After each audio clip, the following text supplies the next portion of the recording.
The Rights to Ricky Sanchez podcast is presented by DraftKings Sportsbook. Sign up for DraftKings Sportsbook by using promo code RTRS, and brought to you by Nature Pet Food, slow cooked with super fusion. A new place to buy it. Get 20% off your first order at Amazon. That's right, using code 20RTRS. LL Pavorsky Jewelers, where Rights to Ricky Sanchez listeners go and get engaged, and Cornblow, the official law firm of the process, and our friends at Kinetic Skateboarding. Get 9.1% off your first order with promo code Dave Silver. Well, on the show today, we were supposed to have a real test against the Nets. Instead, no Durant, no Irving. Instead, they had an easy win over what I'll call the shitty Rockets, but a good win nonetheless. Any win is a good win. AU will join us to go over his column that he wrote or was going to write that never made the internet, that would have been a celebrated moment on the internet right now if it existed. So we'll bring AU on. Maybe the worst jigsaw of all time comes from a listener and a relationship advice update. Before we get going, I teased this in the last pod. Our friends at DraftKings Sportsbook have given us a very secret Joel Embiid MVP odds boost. So the current odds for Joel Embiid MVP are plus 450. This odds boost only for our listeners. We're not putting on social media, just in the pod and in the newsletter. We'll give you odds of plus 700. So we'll take you from plus 450 to plus 700. So go to the link in this podcast. So go wherever you listen to your podcast, go to the link, opt into the bet. You have to put the opt-in on your bet slip before you bet it. And then Joel Embiid's MVP odds go from 450 to plus 700. There is a limit of $25. You got to be in PA or New Jersey. And the deadline is Tuesday morning at 10 a.m. And I told them this can't be new users. It has to be everybody. So it is everybody. So thank you, DraftKings, and our MVP. Without any further ado, Amos and the chef.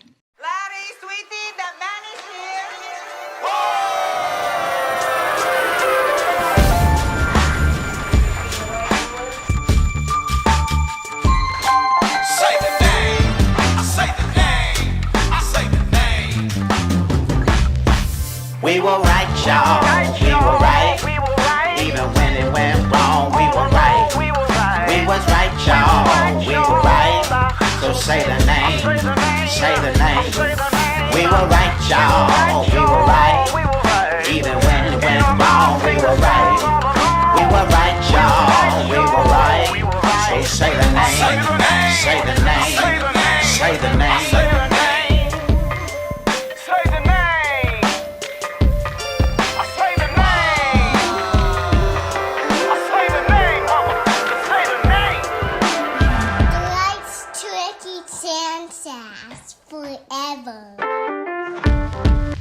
Welcome to the Rights to Ricky Sanchez podcast. I'm Spike Eskin, along with a guy who has to decide if one Karen Morey is banned from the Ricky. That is Mike Levin. You know, it's interesting. So Daryl Morey's daughter, Karen, who's a student at NYU, right? Yes. Moves to Philadelphia, decides that she should make a little documentary about it. She asked what the documentary should be out. You, I believe, give her the idea to make a documentary about the song. Yes, she asked me for Sixers ideas, and I gave her 4 or 5. And hilariously, my last idea was, look, I hate the fucking song, but everybody loves it. And of course, that's what she gravitated to. So that's the one she does a documentary about Here Come the Sixers. Yep. She does an interview with me and you and a bunch of other folks on Sixers Twitter and in the Philadelphia 76ers environment. Yep. And she lists you and me as 76ers podcast host, which is pretty good. It's a good burn. It's a good, solid burn. Do you think she knew what she was? There's no way she knew what she was doing, right? No, I think that she thought that this is what they host a podcast. They're the Sixers, but part of arriving this late into the game, she's like coming midway through, so she doesn't know. She doesn't even know what she did, and I get it. I get why she would think that, but dangerously close to a ban. But I'll say I'll let her off with a. The Ben Simmons got one last night, a delay of game warning. This feels like kind of that situation. Yep. And Dow retweeted it and stuff. So I think it's like enough but it's close. I agree with everything in there. I think she meant no harm. I don't think she would ever do it again. I think when she hears this, she was very nice. She'll probably be very apologetic, I would think.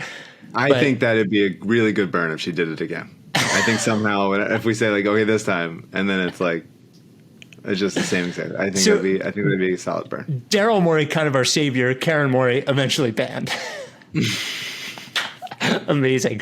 So we had been looking toward this game with the Nets on Saturday night as after the Lakers game, the Eastern Conference measuring stick game. Durant ends up out due to contact tracing. Mr. Durant didn't wear a mask in several car rides with an associate. And Kyrie Irving takes one of his days off with a strained finger. So, the Nets end up now, what's it called? Simmons and Curry were both probable. They were both ruled in several hours before the game. Joe was a game time decision because of his knee. He did look fine to me and said afterwards that he felt fine. So I guess I'll defer to them, even though I don't trust anyone with his injuries anymore. So it ends up being, I said at the top of the pod, the shitty Rockets. It ends up being Harden, Joe Harris, and Luwawu, Jeff Green, Landry Shamet, but then also Norvell Powell. Come on, the former Sixer Brigade. Yeah, it was the former Sixer Brigade. So, I'm glad they took care of business. I'm glad that Simmons seemed to take the Harden stuff kind of personally. He did dunk on one of my guys, which I will accept, and at least he dunked on somebody and screamed. I appreciate that. He's oftentimes a dunk on nobody and screamer, but he dunked on somebody. I thought that was good. And look, the Nets were in it until 3/4 of the way through the third quarter, and the Sixers pulled away and stayed away. And, and I thought it was contributions of a bunch of people. I thought Ben played great defense on Harden when they eventually put him on there. I thought Danny Green had a nice, sort of pissed off run, had a couple of threes and a layup. Joel Embiid's his normal fucking 33-9 self or 33-10 self. I thought it was a good team win. It was good to see some contributions from guys who had kind of been a little bit off lately. Shake finally hit a three. Seth got hot for a little. Yeah. Danny had that 3-play stretch where he got teed up and then hit 2 corner threes in the same exact plays. And then Embiid just does his thing. I really think about it all the time that Embiid has been an automatic 30-10 for much of the season, and with obviously anchoring defense. And there was just years when the Sixers did not have anyone that scored 30. It was the James Anderson game was the biggest game of a 5-year stretch. And he just does it regularly and all the time. And I was glad I forgot to say this on the pod, but there was a good chance in last week's game, whoever they played that they lost to. Who did they lose to? The games were all running together. Portland. That could have been his first 50-point game, and I'm very glad it didn't happen in a loss to a shorthanded Portland team. That just couldn't. That would have been a really tough pill to swallow, and which is what Jokic did last night in a loss against somebody. Brain's not working. But as far as Embiid just being a winning two-way player, and also not a guy that there's no cheapies with Joel. He's not stat padding in an MVP sense. He's just carrying the team in a real way. But I thought Doc made the point I'd rather this kind of game where Tobias plays really well and gets his efficiently and everybody else gets a piece of it, rather than everybody gives the ball to Joel and gets out of the way. 100%. I agree with all that. And I think because none of the points are cheapies, and honestly, none of the rebounds are either. I don't think he's stat padding in any sense of the word. Is that most of it never seems like he's. I don't know what his usage rate is. I'm sure it's pretty high. I'm sure it's 28 or something, or 25 or whatever it is. Over 30. But it doesn't seem that way watching. I guess. It's not to me, it's not tedious. Now, I don't know if when other people watch it, they think this is like center Harden, gets the ball every time, gets fouled 75 times a game. But when I'm watching it, I'm always surprised at the Portland game was one of the few games this year that it felt like, oh, Joel is scoring tons of points in this game. Most games, he has like a normal 21 in the first half. If he needs to, he does something else in the second half. But he's been just wonderful. He's been incredible. His usage rate is basically the same as it's been for the last 4 years. It's 33%. But his free throw rate is significantly higher than ever, and his true shooting because of that, and because he just finished. He's just shooting better at every single spot on the floor. It's pretty wild. 85% from the line, 59% on twos, 39% on threes, 676 true shooting percentage. It really is special, and we're 19 games in for Joel, and this is not becoming a small sample size anymore. This is kind of just who he is, and it's really, really incredible. He even did he had a nice little TJ moment where he stole the inbounds pass at the end of the third quarter and got fouled. Which is great. It's you run out of things to say. Yeah. Because every time you're just saying how great he is, and it is extremely special. I love him. There was one moment, and I don't know if you noticed it because the broadcast didn't focus on it, and I know I'm going to feel like I'm overselling the moment. And I can't remember if it was after a Harden bucket or an Embiid bucket. I'm pretty sure it was after an Embiid bucket. The running back, maybe it was after a Harden bucket. Actually, it was after a Harden bucket. The running back, and Harden reaches over and slaps him in the ass. Yeah, because he hit a step back in his face. I saw that. And what that said to me, I know. To me, that was you're part of the club moment. Like, I don't think superstar guys do that to guys that either they don't know or aren't considered in the same. Like, I don't think he's doing that to Tony Bradley. And I guess it was just a moment to me that to see Embiid, we talk about him as MVP, so obviously he has to be in that class. But there's a big difference between us saying he's in that class and everybody else, including the players, thinking he's in that class.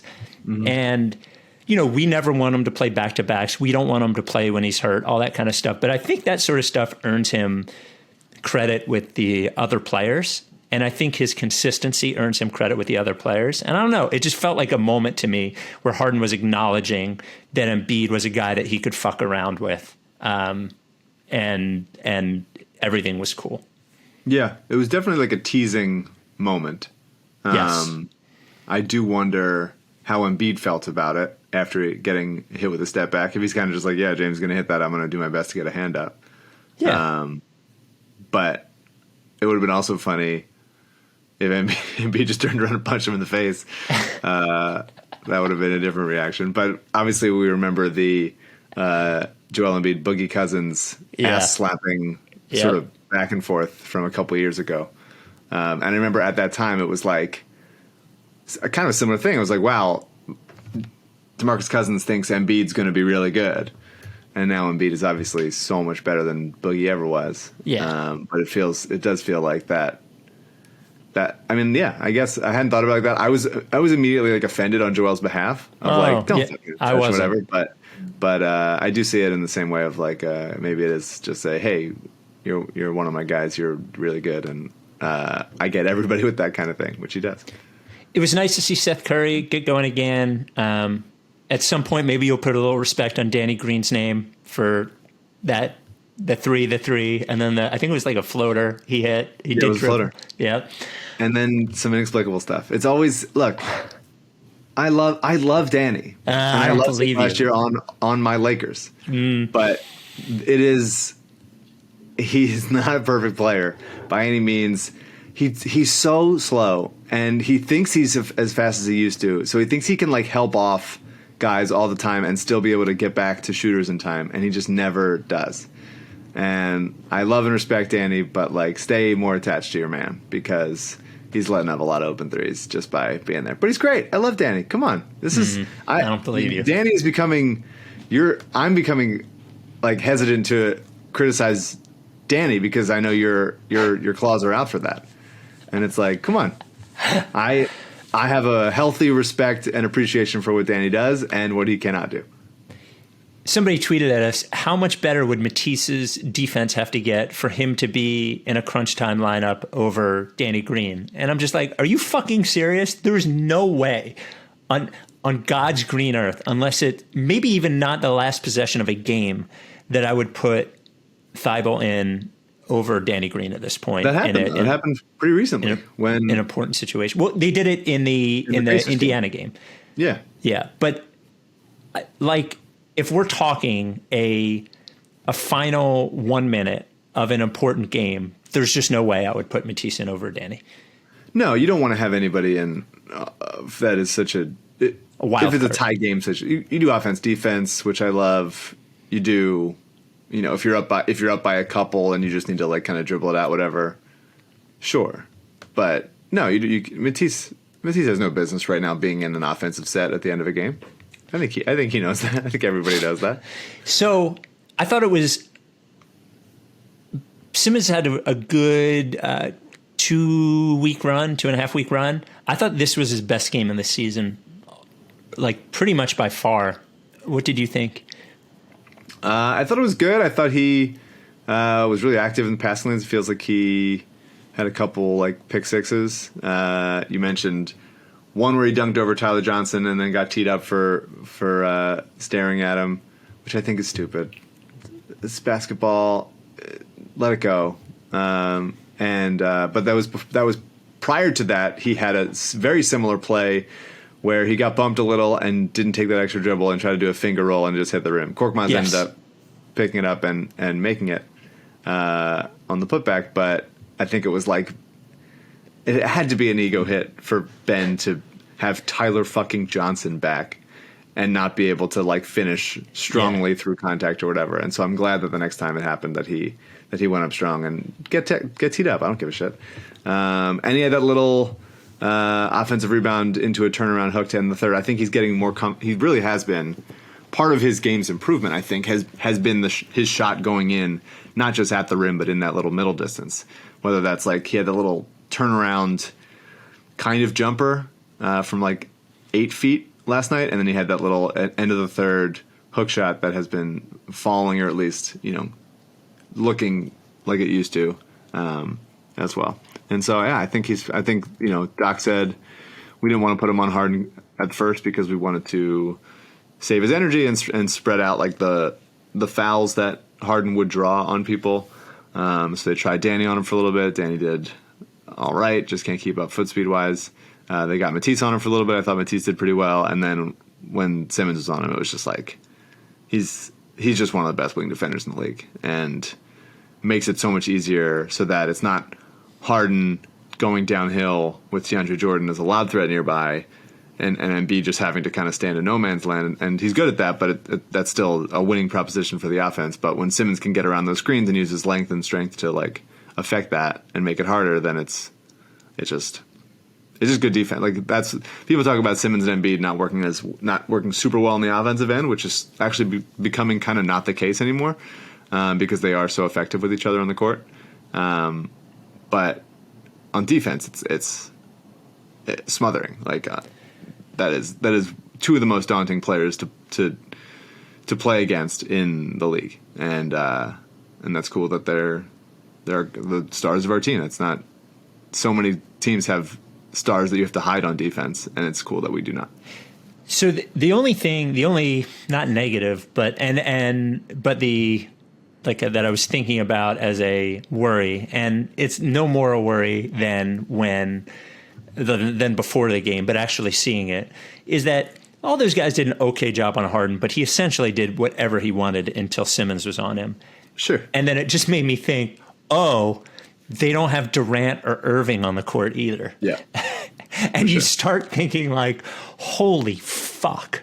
Like if that team ever gets it together, and I didn't know he was on the team until I saw him on the bench, and I don't know if he's washed or not, but Shumpert will be a nice little addition to them if he's not totally washed, I think, as a guy that can play defense a little bit. I don't feel like I haven't watched him in years, but because they are short a couple players, but man, they're going to be a fucking nightmare when those guys are on the court. Yeah, their offense is as good as advertised. And Harden, I think that what they did well with Harden is not foul. He only got to the line 4 times, and so I thought that was a nice job and a nice focus there. They didn't play bad. Brooklyn was just hitting shots, and the Sixers for a while were missing them, and then when they started going in the third, they had 43 points in the third. I think it was pretty much over. The thing that Doc has now really gone to is keeping Joel and Ben together more and playing Tobias bench. Yeah, which I like. I think that the Simmons, Dwight, Matisse lineups are just really tough. I think they're going to get better, but it's just really hard to be that successful with 3 guys who can't shoot. And so when you have Tobias out there, you let him run pick and roll. You let him play off shake. You let him take some big Dwight screens, and there's enough shooting with Korkmaz to hang in there. And when that holds up, especially when Mike Scott has been injured for quite some time, that holds up from the 4 position of guys who can shoot. And so I like that better. I think it also is nice to keep Ben and Joe together because they are getting even more chemistry with each other. But I think the nice thing there is then when Matisse when Dwight's screening at the top of the key, Matisse can then be kind of running baseline to baseline rather than be just used as a floor spacer.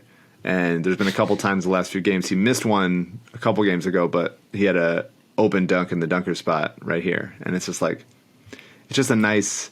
It allows you to use guys in better ways rather than having so many clunks. It makes sense why guys you want more shooters on the court at the time. It's not a brilliant assumption, but seeing it out there is like the court is more open and these guys become more useful out there when there's not 3 non-shooters.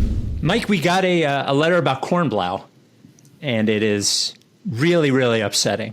No, I'm just kidding. It's a great letter about Cornblow. We always get great emails about our sponsor. Here's one from Cornblow and Cornblow, the official law firm of The Process. Spike and Mike, longtime listener, first experience with Cornblow. This man is the real deal. We just bought a home outside of Philly after 10 plus years in Boston. After a couple of days a couple of days of work on our new fence for our process pup, we got a stop work order from Lower Merion Township. Long story short, our fencing company didn't know the ordinances and wanted us to eat the substantial cost for replacing it. Within no time, Adam was sifting through the laws, drafting emails, and provided a playbook to get the issue resolved. We got what we needed, and Adam was Tobias level kind and generous with his time. A big thanks and ringing endorsement of Cornblow and Cornblow. Great email, right? Getting close to believing that Adam fakes his emails too. Because so many of them are not about his specialty, which is personal injury. They're always about like, hey, I got fucked on my rent. But that's the kind of guy Cornblow is. Look. Hey, I grew up with Adam and he shared his pineapple with me one time. His pineapple? Yeah, just like at lunch, like he gave me some pineapple in 3rd grade. Like that's the kind of email that I feel like we've been getting. Like just he held the door open for his teachers, like that kind of thing. Right. Just kind, generous person emails. Very little to do with actual business. Cornblow and Cornblow is the official law firm of The Process, the premier boutique personal injury law firm in the Delaware Valley. Here's the thing that matters.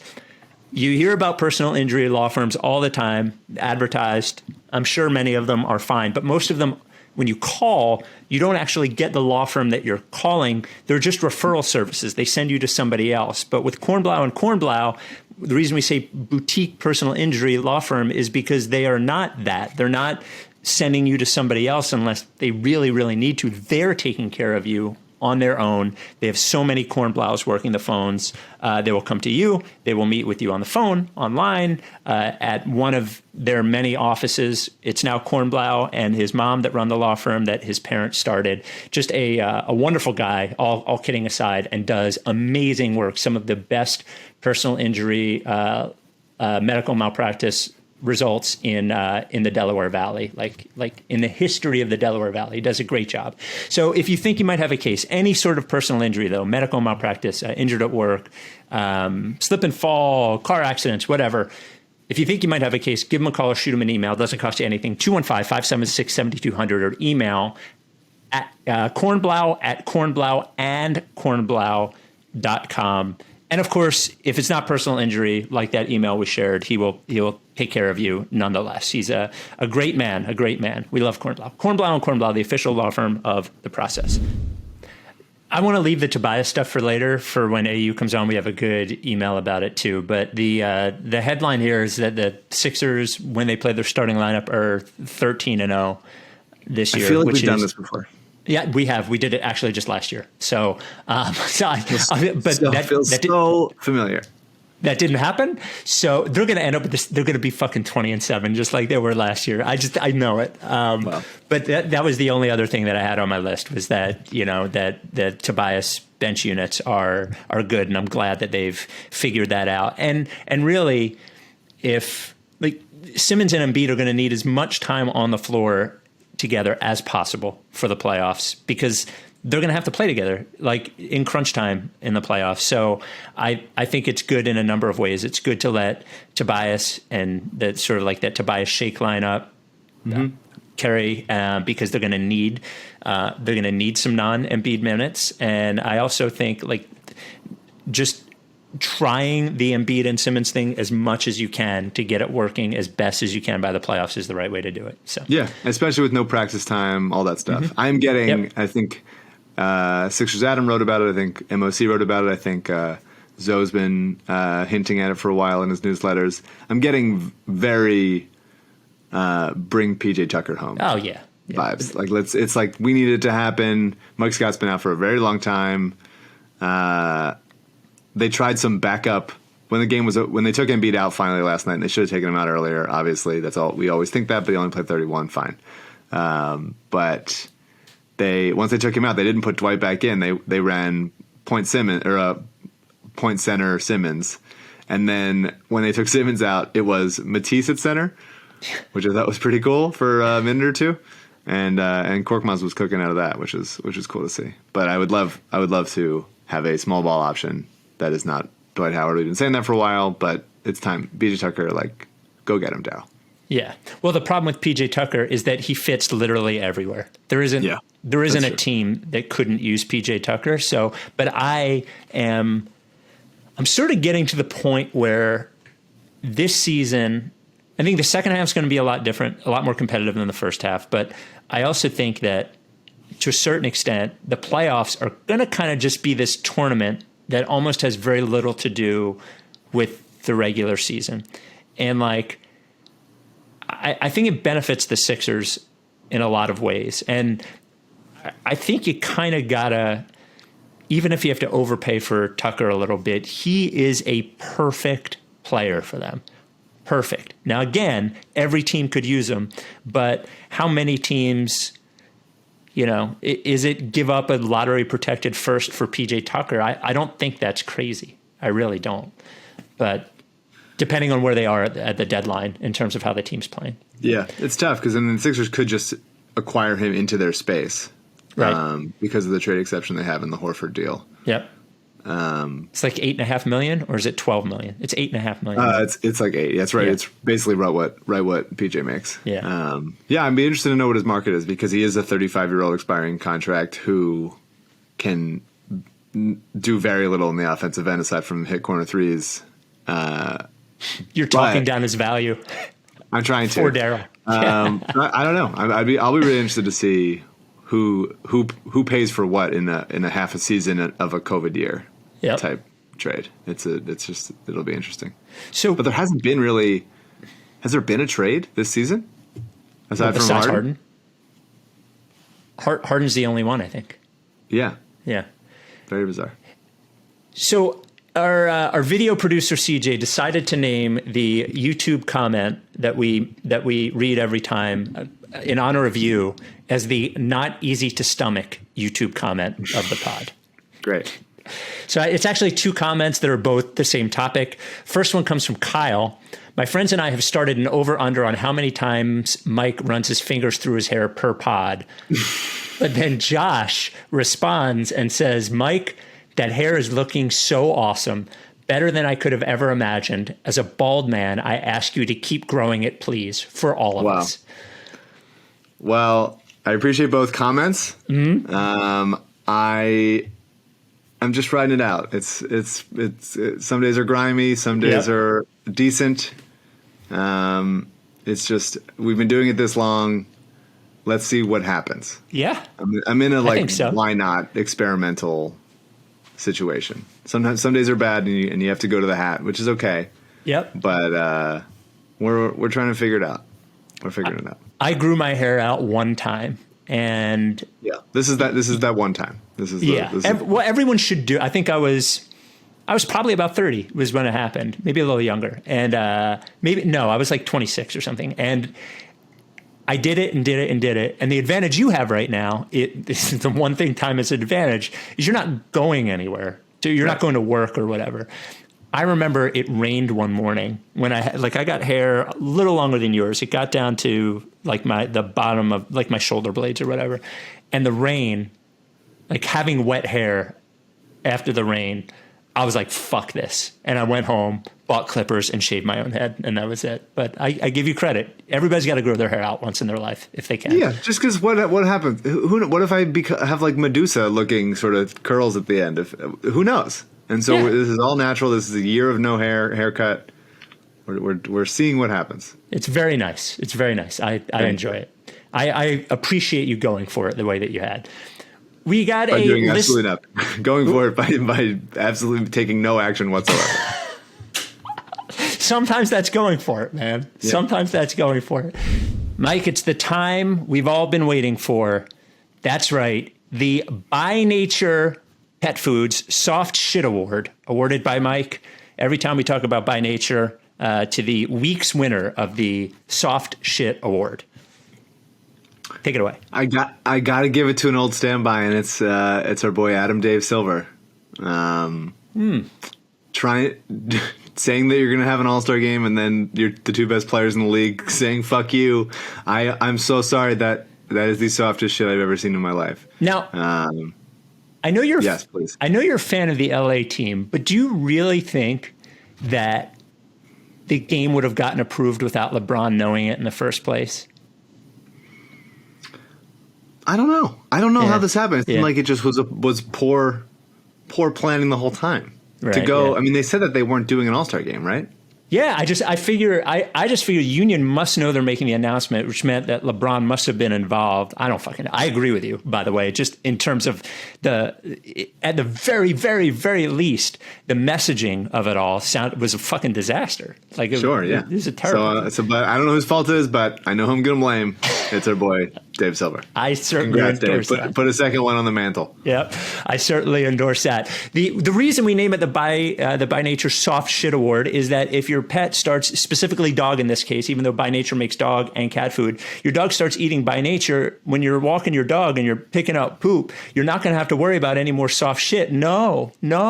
By Nature is healthy, so your dog is going to start having firm shits that are easier for you to pick up. By Nature is healthier because it's slow cooked. So your pet can get more of the nutrients so that the food stays more nutrient rich, and it has super ingredients, super fusion, premium proteins, super probiotics, apple cider vinegar, spinach, blueberries, ginger, coconut oil. I even ate it and I felt healthier immediately. By Nature. So great news.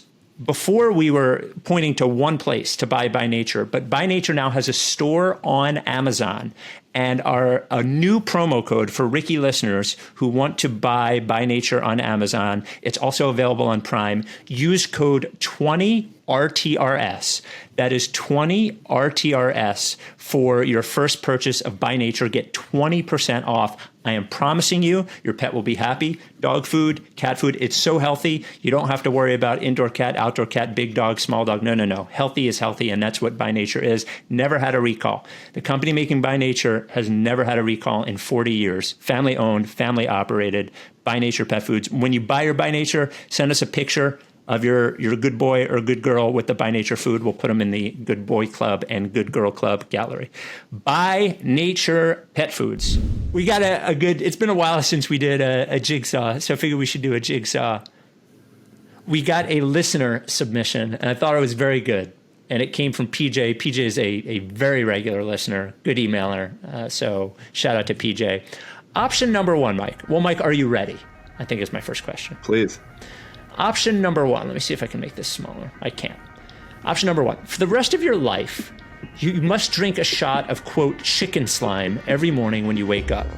Chicken slime is the gooey liquid you find in a package of raw chicken. You cannot mask the taste or consistency in any way. It will not cause you to get sick, but you will never get used to it. And I'd like to throw in, it won't cause you to get sick and that you won't get salmonella, but you could get nauseous just from the idea of it, you know? Okay. Option number two, about 40% of the time that you fall asleep, a snake will make its way into your bed/sleeping area. The snakes will not be poisonous, but it might bite you if you piss it off. It will not go away on its own. 40% of the time. Yep. Whether every night, every morning, I have a shot of chicken slime that does not make me sick, is just sort of like gross. Yeah. Now, I want to reinforce, if drinking the chicken slime makes, because he says you'll never get used to it, if it makes you nauseous, the idea of it, and you gag or puke a little bit, that does not count as getting sick. Getting sick is that the chicken slime will not give you a disease. You're not going to get salmonella. You're not going to get food poisoning. I want to be clear. That's what it means. I think I got to go chicken slime. There's something actually pretty comforting about doing it every day. Going to bed knowing 2 out of 5 of these Hollis style, I'm getting, it's the worst Hollis possible. I'm getting a possibly ornery snake. That would freak my shit out too much. I'll be fine with the consistency of gross chicken slime. The problem with the snake is it might bite you if you piss it off. I have no idea what pisses off a snake. I have no idea. I have no idea what I do in my sleep. If I'm kicking around or talking, I have no. There's not enough information there. I'm gonna go chicken slime, and I'm not gonna look back. I just gagged a little bit thinking about. Actually, I have to stop thinking about it. The chicken slime idea. Oh my god. Made me nauseous. For sure. But there's something fine about it. There's a morning ritual to it of like I could turn that into wellness. I could probably make a lot of money turning chicken slime and like starting your day off with the worst moment of your day and then being uphill, being all better from there. I think I can make a lot of money off that idea. Chicken slime influencer. So before we get to AU, I wanted to provide a quick relationship advice update. Mike, do you remember the relationship advice question we got where a guy said that his girlfriend's ex got hired at his job and his girlfriend's ex was sort of like a shitty guy / abuser type guy, and he didn't know what to do? Do you remember that one?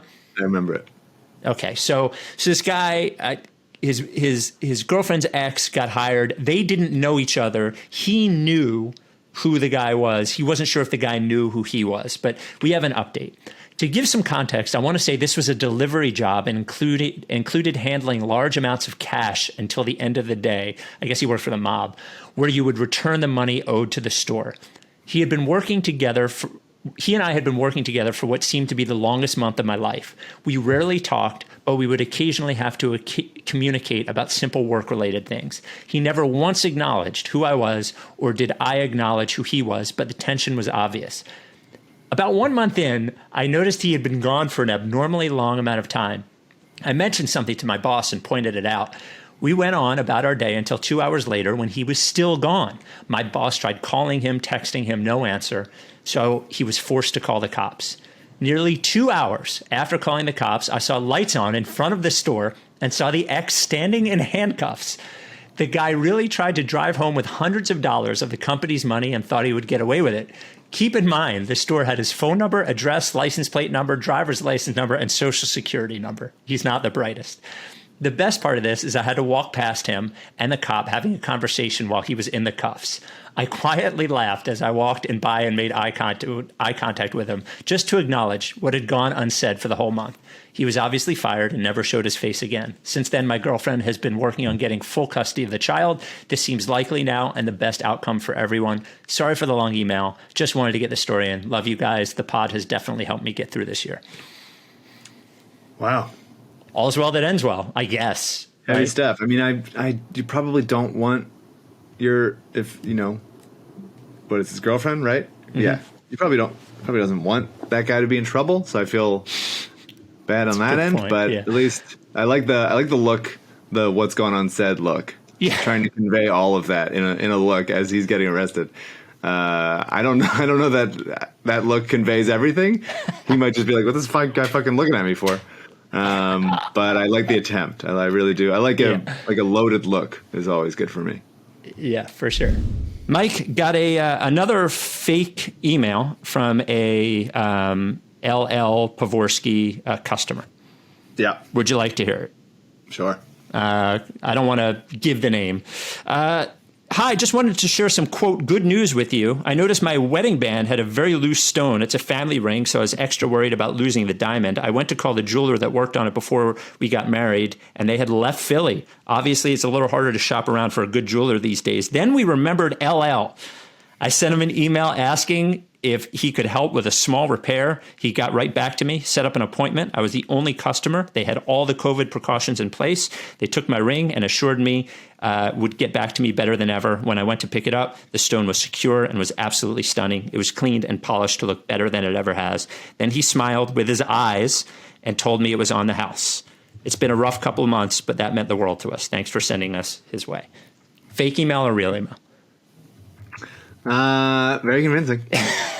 Smiles with his eyes. Well, because he's got the.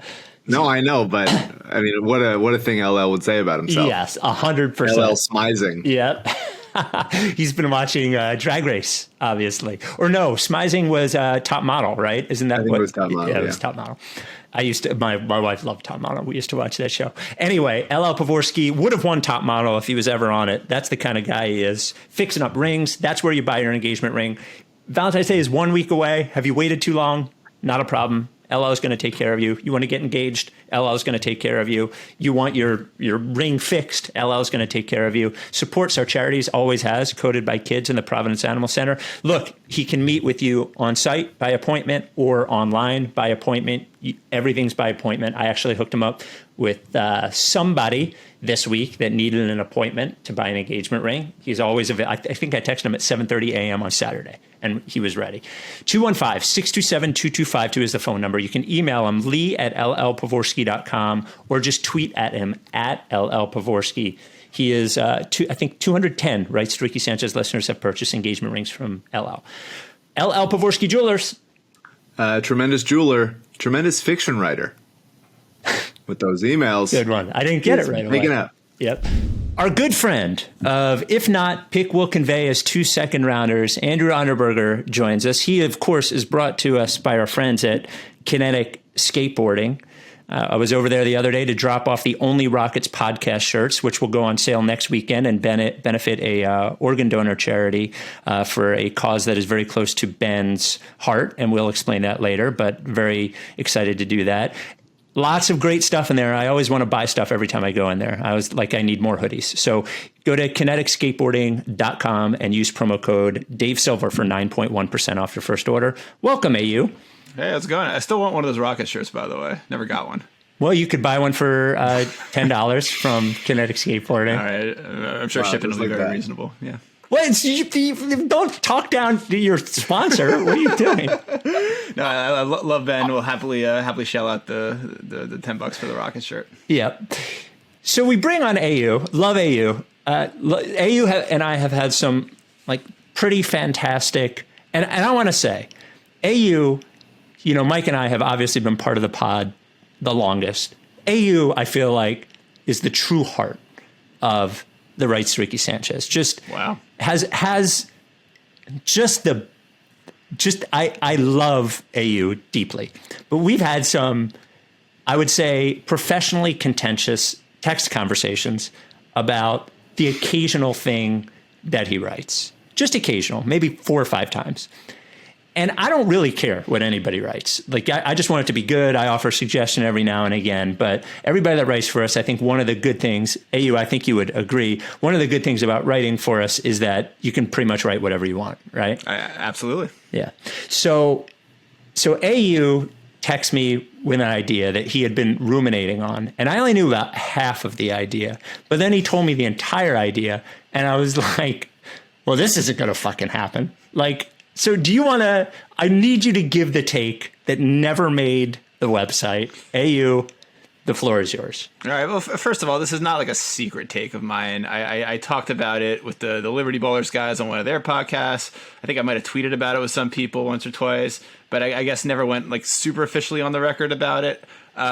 And this is like a game 2 or 3. I think it was game 3 take. It was a game 3 take after they had the loss in Cleveland. They lost by 20. And I wanted them to move Tobias Harris to the bench and start Shake Milton instead. Now, this wasn't as ridiculous a take at the time as it maybe sounds 20 games later. We talked about that. That was discussed. And like, there was a lot of discussion about Shake moving into the starting lineup, about who it should be for. I didn't see the point of putting him in over Seth Curry because they sort of added a lot of the same things.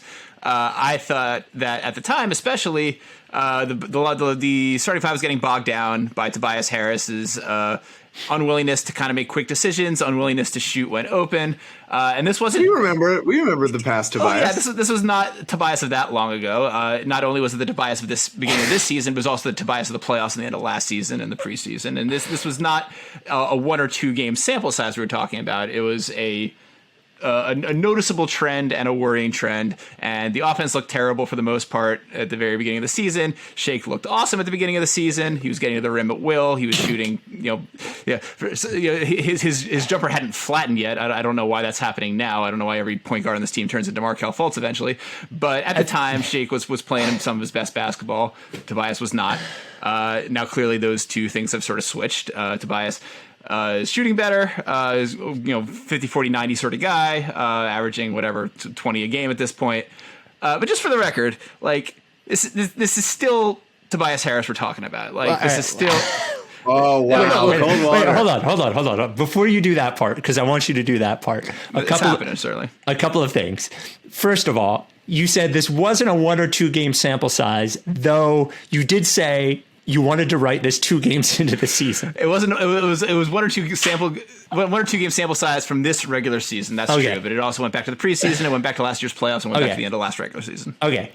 The only thing otherwise that I wanted to comment on, and the reason that it was so funny to me, and this is the way I didn't go back and look at the conversation, is that you wanted to. What I believed you wanted to write was that Shake should start, and I was on that. On that train. And I think even recently I've said that now I think I was wrong there, and that him coming in and being able to do what he does against second unit seems to work out, or was working out for him. But I didn't know that you wanted to replace Tobias Harris with him. Like, I just assumed it was Danny Green or Seth Curry. And when you told me it was the Tobias Harris thing, my recollection was, well, that's never going to fucking happen. Well, I think exactly what you said was like, sure, let's once a year let's find somebody new that we're paying $30 million a year to bring off the bench. Right. I think that was your exact reaction, which is fair. It was a fun trend. Yeah, but this is sort of the thing. This has always been the thing with Tobias Harris. Like, I mean, he's still making that money. Where like no matter where he plays in the lineup, he's making that money. But look, he has been. I don't know if I necessarily say he's been worth that contract this year. It's not a disaster if he plays like this all season and into the playoffs.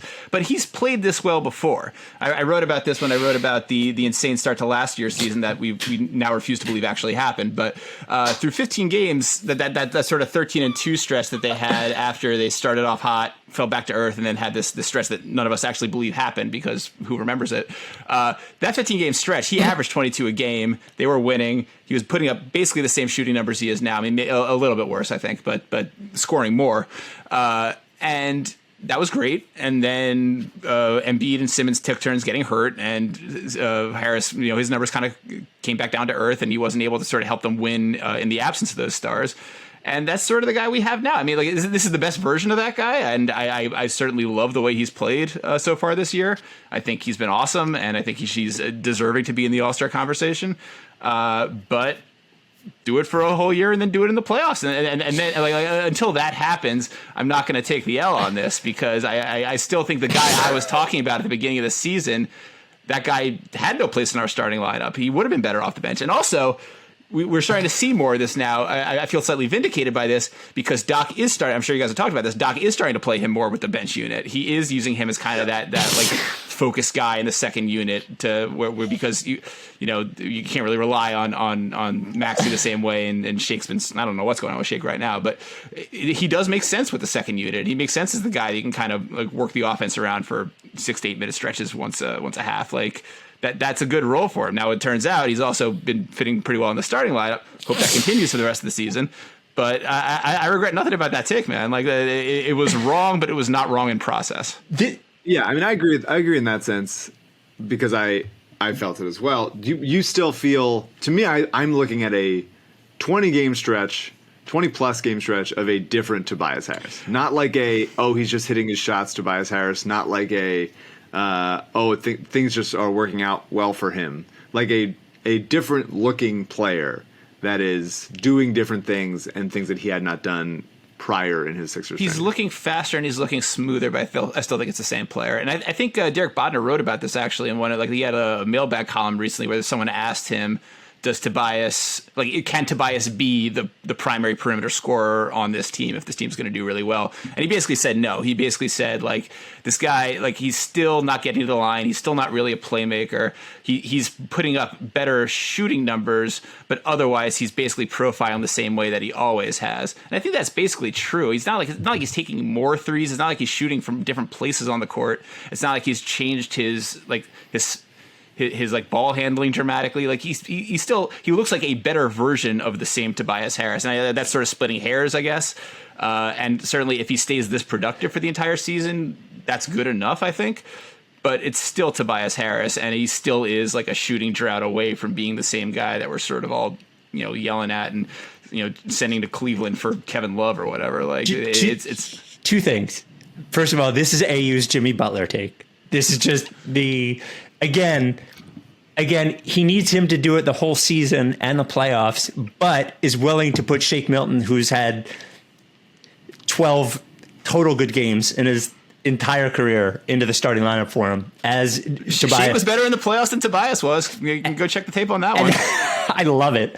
And the other thing is that, what was I going to say? Oh, I mentioned to Mike before you came on that you are this odd, incredible combination of one of the nicest guys that I know, and I mean that in a good way, and also you have to clarify that you mean that in a good way, that I'm one of the nicest guys. No, I mean you're not like pushover, that's not what I mean. I mean that you are you're a genuine person. Thank you. I enjoy you, but also that combined with shockingly maybe one of the 4 or 5 most stubborn people I know in my life, in that I've never changed one of your takes ever. And I you holding on to this, I think is a joy. I think I made the point to you, you winding up with an army of Twitter lunatics posting a screenshot of your column, writing "this you?" with a finger down at the screenshot. Yeah, it was that. I love that. That's my dream. There is nothing wrong with being wrong, but you holding on to it is truly a joy. Well, again, look, I'm not saying that I still believe this to be true. I'm not saying that like it would benefit the Sixers at this point to move Shake into the starting lineup over Tobias Harris.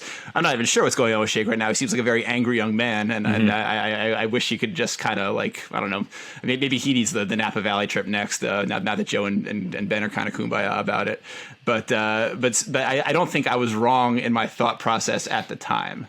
And look, if Toby wants to spend the rest of the season in the playoffs proving me wrong, God bless. I enjoy watching him. Team's better with him playing like this. I'm not stubborn in the sense of wanting bad things for Tobias Harris merely to validate my takes. But I'm not saying. I'm not backtracking on this just yet. I'm not taking the loss. Did either of you listen to the Tobias Harris Woj pod? I'm not going to listen to a Woj pod. I mean, I can't even really. I never have, and I can't really imagine what it even sounds like. It's nice. It's nice. Woj does a great job. I'm sure he's fine. He's a pleasant interviewer. He talks him up. He doesn't make it about himself too much, aside from the occasional St. Bonaventure line. Like, it's good. I thought Woj is a totally fine interview, and him and Tobias have a lovely conversation. Do you learn anything interesting about Tobias? Yeah, I mean, he talks about his relationship with his dad, who's his agent. I like that you're drinking a beer at noon before the Super Bowl, but it's 9 a.m. here, so seeing that was jarring for me just now. I thought it was a lovely conversation. He talks about him and Joel and Ben a little bit. It's good. It's I do believe in this being a new Tobias Harris because I'm seeing new stuff happen. I'm seeing the quickness. I'm seeing the decisiveness, and he's never going to be an excellent passer, but it seems like he's willing to look and try. And I think that part of it is just knowing his role in a Doc Rivers offense, and taking more of an ownership in this team that him and Joel and Ben have now been together for the better part of this is going to be their third season together. And so I think the continuity there helps, and I think that just there being other shooters where Tobias is not the only. We're not saying Tobias isn't Covington, right? Like he's not just going to be a volume. Give me the ball. I'll shoot the ball 10 times from three, and kind of stand in the same place the whole time offensively. He likes to move around. He likes to make quick decisions in a pick and roll. He likes to get the ball in the post sometimes. Like I just think he is more comfortable, more at home, and Doc simplifying things and giving him the sort of flow to do that. I mean, he definitely fits better. Exactly. I don't think he's 50, 40, 90, but I think it's like it looks repeatable. Whereas like Embiid's mid-range, to me, I'm like, it can't. It just cannot continue. It simply can't. That worries me a little bit. He's still obviously going to be very good, but the shot equity of Tobias, I think, it looks clean to me. It feels right. So you are decently convinced that this is the guy we're going to see for the remainder of the season and into the postseason? I think it'll probably come down a little bit as the numbers go down from 44% from three, although he did shoot 43% in his last year in LA before he got traded. But I think there's a comfort level. There's a respect that he gets from his teammates. He's currently averaging 21.6 points a game, which would be his highest of his career.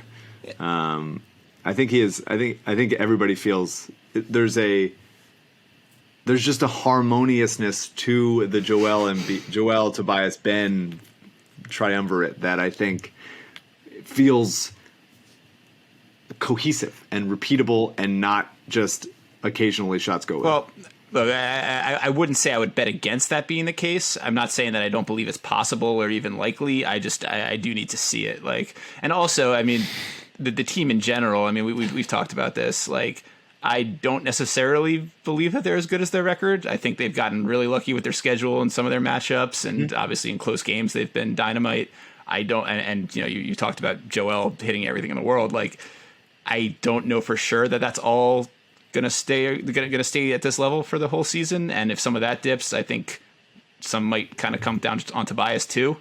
Again, like this really is almost exactly what we did last season, and I hope it's different. I think it's different. I don't acknowledge last season, but we cannot. Look, this isn't like enough evidence to me to prove absolutely conclusively, yes, this is the guy. This will be the guy moving forward. This is not the same guy we saw last year. This is not just the same guy we saw in the Clippers half a season. This is the best version of Tobias Harris and will remain as such. I think that's possible. I don't know if it's probable. It's not definite. Much like Mike declared himself a Ben Simmons centrist, I feel like a Tobias Harris centrist in that I agree with Mike in that he looks different to me, and it's not just because the shots are going in. He certainly shoots quicker. He certainly doesn't dilly-dally with the ball when he has it, and I think he has a specific place in the offense. However, I do not think he can be a crunch time playoff scorer on a championship team. I do not think he will stay. He could stay at 44% this year. Who knows? But he's not a 44% 3-point shooter. He did it once for half a season. So now it could. Sometimes you look at Danny Green, like 1 year will shoot 34% and then 1 year will shoot 43%. So who knows? Like he could shoot this way the whole year. So I think he is better. I don't think he's as good as he looks. And I do think that the playoffs will expose him a little bit more than the regular season does as the defense becomes a little more difficult and he has to defend better players. But I do think he's different. To my eyes, he's different. So I'm somewhere in between the two of you. Yeah, I mean, the best thing that could happen to Tobias Harris is for us to trade for a perimeter scorer that's better than he is. Mm-hmm. I think if we do that and he can be a third option for the entire season and kind of put up similar efficiency numbers on quieter volume, I think that's the ideal for Tobias Harris. And I think that if that happens, that makes it the least likely that I think that he'll like crash down to earth or anything. And I don't even necessarily think that he will. I just think it's a fine line between all-star Tobias Harris and overpaid Tobias Harris. Like it really is just like a slight dip in the numbers, a slight dip in efficiency, and like again, and then suddenly like people are calling for him to be traded for Blake Griffin. Like it really isn't that different as we think it is. I don't think. How do you feel about a possible Mike Muscala return? I think I'm not going to acknowledge that question on the podcast. People keep adding me on Twitter. Sixers Adam does it all the time. Dan Volpe from Liberty Ballers does it. They try to get a rise out of me. It's just not going to happen. I swore off Mike Muscala discussion at this time last year, and I'm sticking to that. But wait, hang on. Your feelings towards him have not changed since he hand delivered us Tyrese Maxey in a nice little bag, like a gift bag that you can reuse. That was very nice of him. I saw somebody, I can't remember who it was defending the Tobias Harris trade, like the Shaman and Picks trade for him, because we ended up getting we somehow ended up getting Mike Muscala out of that, and then he hit that shot for OKC as if like that counts as a win for the Sixers that we traded for him, and then on another team he hit the shot that ended up helping us. Butterfly effect. Sure. Muscala. I mean, I like Maxey. I appreciate Muscala doing us a solid like that. I still don't acknowledge him in his time on the Sixers or the possibility of his returning. You can acknowledge that a big who can stretch the floor to play next to Ben would be valuable. Taking the name Mike Muscala out of it. And Mike Muscala. Wait, so we're talking about like a backup 4 as opposed to a backup 5? Both. I mean, I think the hope with Muscala is that you could play him at the guess. Like a Morris twin or a that or PJ Tucker. More of a 5, like a Gorgie Jang type of situation. The guy I didn't understand why they didn't get was Frank Kaminsky. I mean, he was out there. That seemed to make perfect sense to me. Too goofy looking. Unlike Mike Muscala, like with the long hair now, like no, it's no. So you acknowledge that they could use the skill set, but you dismiss the human. Correct. Yeah, that guy's not coming back here. It's not going to happen, and if it does, we will live to regret it. But thanks for hitting that 1-3, Mike Muscala. Good job. All right. So before we go, 2 mailbag questions. I felt like it would be good for AU to be here for. 3 total questions, 2 sets of questions. So writes to RickySanchez@gmail.com. Send us a basketball and a non-basketball question. I thought this would specifically be good for AU. This comes from Matt. This season, 42% of Sixers games have been decided by less than 10 points, compared to 72% of games last year. They have the same record, at the time of this, and a slightly worse point differential than at the same time last season. Why does this year seem so much more fun? And he says, note for the league overall, 71% of the games this year have been decided by less than 10 points, 72% last year. So, AU, why does this year feel different, even though the records are similar and the point differential is worse? I don't know that. I mean, I don't know that it really feels that much different than this point last year. I mean, I think we only really remember how the end of last year felt, especially because this time last year was like much more than a calendar year ago. I mean, with the restart and everything, like this time last year, I mean, we had some big wins. Like when we won in Boston, that was like the one good road win we got all year. I was like, yeah, this team's good. Like, and when we beat Milwaukee, I think I even wrote something like, okay, I don't need to see anything more from this team this season. Like, get us to the playoffs and we'll be fine. I mean, that was wrong. Ben Flip the switch. It seemed like it. And the home road disparity hadn't really shown up yet. Like, I think once we got a little bit more on the road, we had a lot of those like 4-game road losing streaks where we would go out for a week and just come back with nothing, and we would lose each game badly. I think that was when we started to realize that this team wasn't legit yet. But at this time last year, like just in terms of like this many games through the season, I think we were all feeling pretty fucking good about this team, actually. Like it really wasn't until reality set in later that we realized that maybe something was kind of amiss. And like this team was actually better at this time last year because everyone was relatively healthy. Horford was hitting shots. Toby was playing his best ball of the season. Like the only thing that didn't feel quite as good last year was Embiid because he was going through whatever funk he was going through. So it was sort of night by night for him. And that, I guess, if you're looking at one big difference, that's the big difference, is that this year every night Embiid's an MVP, and last year kind of came and went depending on what the game was. But aside from that, I don't think it really does feel that different. Yeah, I mean, last year got so bad in the bubble